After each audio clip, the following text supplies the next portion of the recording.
Toujours dans le deuxième cours du micro-geste de la voix, regardons maintenant ce que j'ai appelé la construction dynamique d'un discours. Mais qu'est-ce que c'est que la construction dynamique? Tout simplement, si on veut maintenir en haleine un auditoire, on doit justement essayer de jouer sur la tension détente, et cette tension détente fait en quelque sorte un delta. Je vais progressivement créer la tension avec 2T par cette idée de tension détente.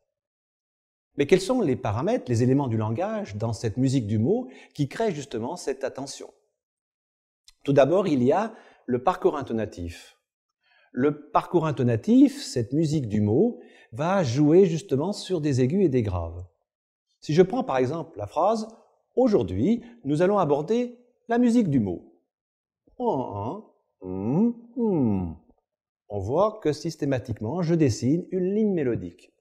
Si je restais tout le temps sur la même note, au bout d'un moment, ma voix deviendrait monotone.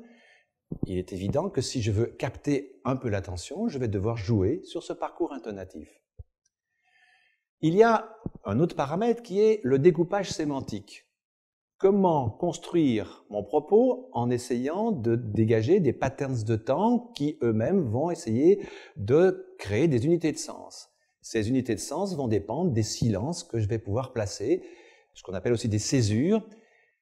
Mais ces césures, elles vont être soit suspensives et continuer de monter dans mon delta, soit à la fin conclusives.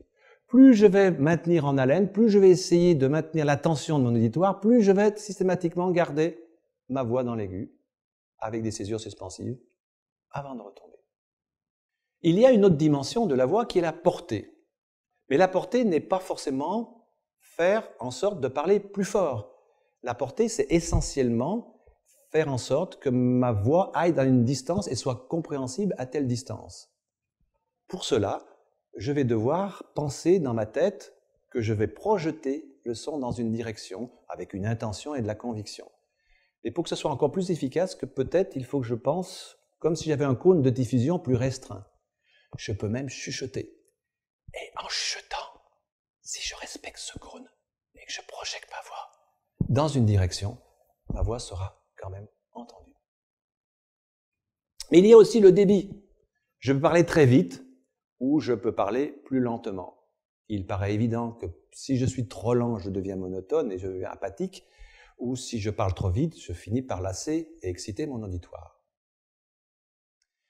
Il y a aussi un autre paramètre qui est l'articulation, qui est en quelque sorte le ciselage du mot, de jouer avec les phonèmes.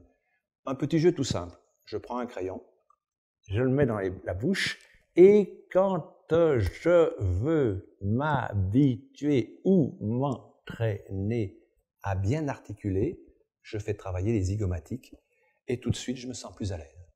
Un dernier point est capital dans la construction dynamique du discours, c'est l'accentuation.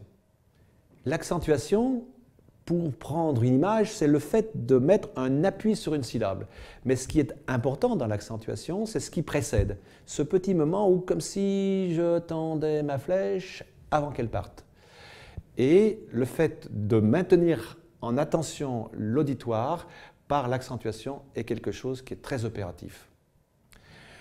Pour finir ce deuxième cours sur le micro-geste de la voix, vous allez trouver dans le MOOC toute une série d'exercices, toute une série d'exemples qui vous aideront à rencontrer la construction dynamique du discours.